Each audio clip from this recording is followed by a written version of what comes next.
Assalamualaikum warahmatullahi wabarakatuh. Kembali bersama saya Muhammad Alfat. Pada materi kedua ini saya akan menjelaskan macam-macam tool UI UX design. Tujuannya agar teman-teman bisa memiliki opsi dalam belajar atau dalam hal pendesain suatu UI UX. Baik, tanpa berlama-lama, kita langsung saja ke materi pembahasannya.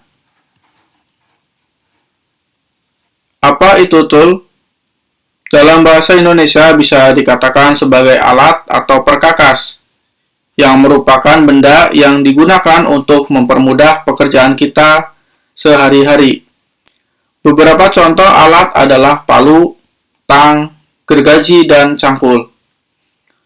Beberapa benda yang digunakan sehari-hari seperti garpu, sendok, dan pensil juga termasuk alat. Pisau merupakan salah satu alat yang diciptakan manusia.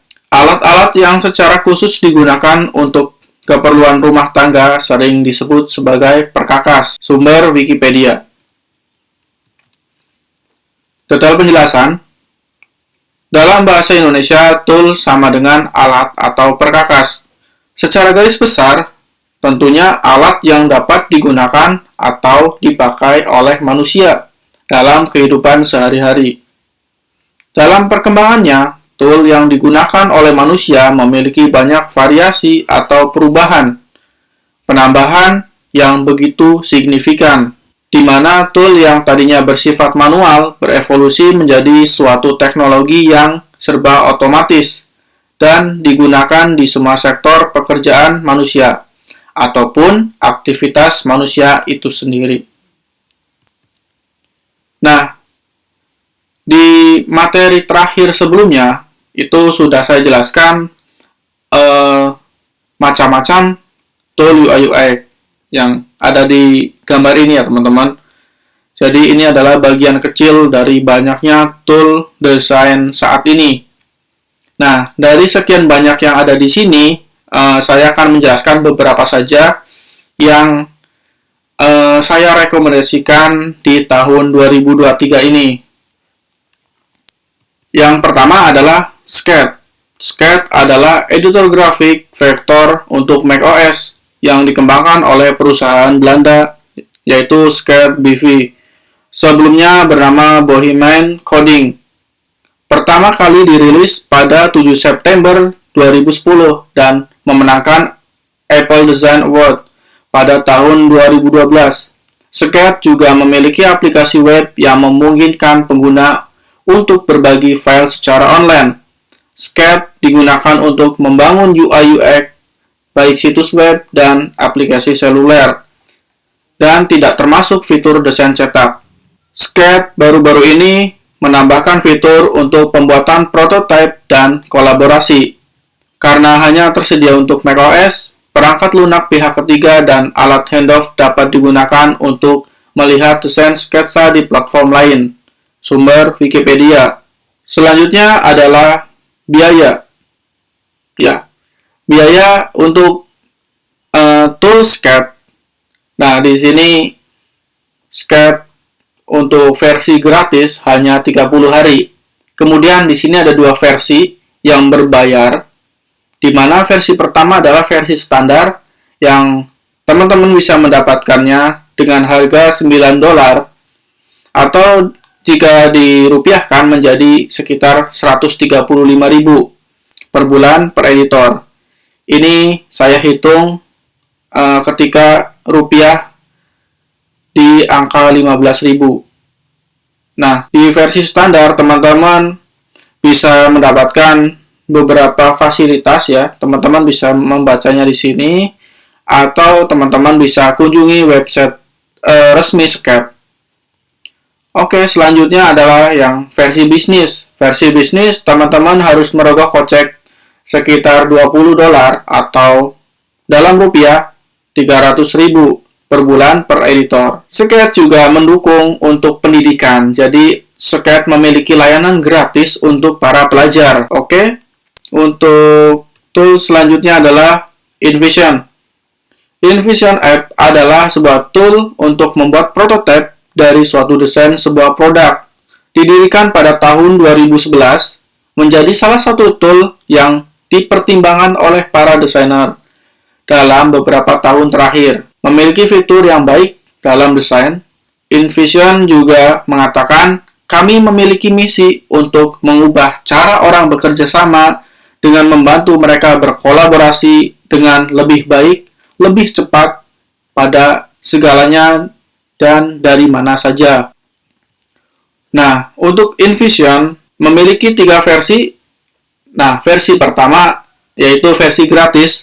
Di sini untuk versi gratis diperuntukkan untuk individu. Jadi di sini akan gratis selamanya. Kemudian sampai 30 pengguna aktif, kemudian 3 tangan bebas, kemudian ruang publik dan pribadi tanpa batas, tentunya hanya untuk sendiri. Nah, untuk versi Pro atau profesional, teman-teman harus merogoh kocek sekitar $4 atau setara 60.000 per pengguna aktif per bulan ditagih per tahun atau sekitar $4,95 ditagih per bulan. Jadi mungkin ketika pertama teman-teman membeli ya, itu sekitar $4, tapi ketika ditagih bulan berikutnya mungkin harganya sekitar $4,95. Dan di versi Pro itu sampai 50 pengguna aktif, kemudian tangannya bebas, jadi yang edit itu nggak cuma 3 kayak yang di versi individu, karena versi gratis ya. Kalau yang Pro, tangannya bebas, jadi banyak yang bisa berkolaborasi. Ruang publik dan pribadi tanpa batas, kolaborasi tim tentunya, ditagih setiap tahun ditambah pajak yang berlaku. Nah, pajak yang dimaksud di sini mungkin pajak di negara tersebut ya, misalkan Indonesia. Selanjutnya, untuk yang InVision versi Enterprise. Jadi untuk yang versi Enterprise mungkin disarankan untuk menghubungi pihak InVision, karena untuk versi Enterprise skalanya besar. Jadi perlu menghubungi pihak InVision. Nah, di sini harga per kursi tidak ada batasan pengguna, kemudian tangan bebas, ruang publik dan pribadi tanpa batas, penetapan harga untuk seluruh bisnis dan tidak perlu khawatir tentang tempat duduk. Jadi untuk yang Enterprise itu ruangnya gede, jadi semua yang ada di dalam ekosistem bisnisnya bisa menggunakan InVision secara menyeluruh. Oke? Selanjutnya adalah Adobe XD. Yaps. Adobe XD atau bisa disebut dengan Adobe Experience Design merupakan bagian dari keluarga Adobe. Adalah alat desain vektor untuk aplikasi web dan seluler. Dikembangkan dan diterbitkan oleh Adobe, tersedia untuk macOS dan Windows, dan ada versi untuk iOS dan Android. Untuk membantu pratinjau hasil kerja langsung di perangkat seluler. Adobe XD memungkinkan wireframing, situs web, dan membuat prototipe. Adobe pertama kali mengumumkan bahwa mereka sedang mengembangkan desain antarmuka baru dan alat pembuatan prototipe dengan nama Project Comet. Pada konferensi Adobe Mac pada bulan Oktober 2015, yang merupakan tanggapan atas meningkatnya popularitas Sketch. Ya, dulu mungkin Adobe dan Sketch itu bersaing ya. Editor vektor yang berfokus pada desain UX dan UI dirilis pada tahun 2010. Beta publik pertama dirilis untuk macOS sebagai Adobe Experience Design CC kepada siapapun yang memiliki akun Adobe pada tanggal 14 Maret 2016. Beta Adobe XD dirilis untuk Windows 10 pada 13 Desember 2016. Kemudian pada 18 Oktober 2017, Adobe mengumumkan bahwa Adobe XD telah keluar dari versi beta. Sumber Wikipedia. Nah, di sini sekarang Adobe itu bisa dikategorikan perangkat yang tidak gratis ya. Jadi di sini teman-teman bisa melihat gratis hanya untuk 7 hari percobaan. Kemudian versi individu teman-teman harus merogoh kocek sekitar $9,99 atau setara 149.850. Kemudian versi student dan teacher itu teman-teman harus merogoh kocek $19,99 atau dalam rupiah sekitar 299.850. Nah, di sini Adobe juga memiliki versi lain, yaitu versi tim dan bisnis. Tentunya di sini hampir mirip dengan penjelasan sebelumnya, yaitu menghubungi pihak Adobe, karena lingkupnya besar ya teman-teman. Oke, selanjutnya adalah Figma. Figma adalah aplikasi web kolaboratif untuk desain antarmuka dengan fitur offline tambahan yang diaktifkan oleh aplikasi desktop untuk macOS dan Windows. Kumpulan fitur Figma berfokus pada antarmuka pengguna, desain, dan desain pengalaman pengguna dengan penekanan pada kolaborasi waktu nyata. Pemanfaatan berbagai editor grafik, vektor, dan alat pembuatan prototipe. Aplikasi seluler Figma untuk Android dan iOS memungkinkan untuk melihat dan berinteraksi dengan prototipe Figma secara real-time di perangkat seluler dan tablet. Dylan dan Evan mulai mengerjakan Figma pada tahun 2012 saat belajar ilmu komputer di Brown University. Dylan mempelajari grafik dan menjadi asisten guru untuk Departemen Ilmu Komputer. Sementara Evan mengetuai kelompok sarjana departemen. Sumber Wikipedia. Nah, di sini Figma memiliki variasi di mana versi gratis untuk pemula mendapatkan pelayanan 3 file Figma dan 3 file FigJam dan seterusnya ya. Nah, kemudian untuk versi Pro, teman-teman harus merogoh kocek sekitar $12 atau dalam rupiah sekitar 180.000 per bulan, ditagih setiap tahun atau $15 bulan ke bulan. Dan tambahan di sini untuk FigJam menambahkan $3. Jadi sekitar $18 lah ya teman-teman. Oke, selanjutnya Figma versi organisasi. Nah, di versi organisasi teman-teman harus membayar sekitar $45 atau setara 675.000 penagihan tahunan saja. Dan menambahkan kalau pengen teman-teman beli juga FigJam-nya, teman-teman harus membayar $5 atau 75.000 dalam waktu 1 bulan. Kemudian Figma versi Enterprise. Untuk versi Enterprise, nah di sini Figma memberikan budget sekitar $75 atau setara 1.125.000 penagihan per tahun ya. Dan FigJam-nya membayar sama $5 atau 75.000 dalam waktu per bulan. Tragedi Figma, ya Figma akhirnya dibeli Adobe. Adobe resmi mengakuisisi Figma pada 15 September lalu di 2022 senilai $20 miliar Amerika Serikat atau setara 298 triliun rupiah. Setelah dalam beberapa dekade keduanya bersaing, akhirnya mereka berdua bersatu. Dylan selaku CEO founder dan CEO Figma menyampaikan rencana ke depan setelah diakuisisi. Yang pertama, Figma memiliki peluang besar untuk berkembang dan berinovasi lebih cepat. Kemudian yang kedua, Adobe berkomitmen untuk membuat Figma tetap beroperasi secara mandiri. Dylan menyatakan bahwa Figma tetap akan berjalan secara mandiri.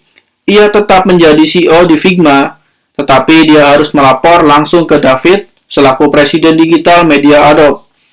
Figma juga akan dijalankan seperti biasanya dan untuk terus melakukan yang terbaik untuk komunitas, budaya, dan bisnis.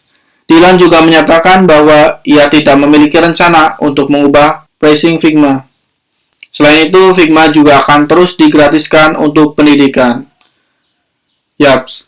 Jadi, teman-teman, saya pribadi dulu adalah pengguna Adobe XD di tahun 2018 akhir sampai di 2020 awal. Dan di 2019 juga saya belajar tentang Figma. Mulai karena di tahun 2019 ada transisi ya. Karena Adobe XD-nya berbayar, akhirnya saya pindah ke Figma sampai sekarang. Dan rumor-rumor yang muncul di awal-awal kemarin di 2022 di September agak-agak mengagetkan ketika Adobe membeli Figma. Jadi takutnya enggak gratis, jadi gratisnya itu cuma 7 hari Kan kalau Adobe itu gratisnya seperti itu ya teman-teman. Tapi nyatanya yang dijelaskan oleh CEO Figma sendiri, yaitu Dylan, dia tetap berjalan, Figma itu tetap berjalan secara sendiri. Jadi untuk versi gratisnya tetap oke, tetap bisa dipakai dan powerful. Dan teman-teman, bagi saya di 2023 ini masih worth it dan menjadi rekomendasi yang gratis untuk teman-teman belajar. Jadi ini masih gratis, kalau secara sederhananya masih gratis. Dan kalau teman-teman masih sekolah, mungkin bisa masukkan juga, karena di sini Figma juga menyatakan menggratiskan untuk pendidikan, berarti untuk pelajar itu bisa gratis, kemudian mahasiswa juga bisa gratis gitu. Nah, dikarenakan tragedi ini menimbulkan banyak opsi teman-teman para desainer ya, baik di Indonesia kemudian di luar negeri. Akhirnya banyak sekali opsi untuk memilih tool, semisalkan Figma itu menjadi berbayar dan gratisnya hanya 7 hari. Jadi ada opsi. Di sini saya memilih satu saja tool untuk opsi ini yang gratis, yaitu Penpot. Penpot adalah desain open source pertama dan platform prototyping yang dimaksudkan untuk tim lintas domain, tidak tergantung pada sistem operasi. Penpot berbasis web dan bekerja dengan standar web terbuka atau SVG untuk semua orang dan diberdayakan oleh masyarakat. Memiliki berbagai fitur yang hampir sama dengan Figma. Saat ini Penpot berada dalam versi 1.0.0 alpha. Oke, jadi teman-teman, yang namanya tool dalam mendesain itu kita nggak boleh berpaku dalam satu tool aja. Sewaktu-waktu kayak saya sendiri dulu pakainya Adobe XD. Dulu Adobe XD itu gratis, tapi semakin banyak penggunanya ternyata Adobe melakukan perubahan menjadi berbayar dan gratis hanya 7 hari. Makanya saya pindah di 2019 mulai belajar Figma sampai sekarang. Mudah-mudahan penjelasan yang saya berikan di materi kedua ini menjadi semangat teman-teman untuk belajar desain lebih baik dari saya dan menjadi generasi penerus bangsa yang dapat bersaing di dunia global. Sekali lagi terima kasih telah menonton video ini. Wassalamualaikum warahmatullahi wabarakatuh.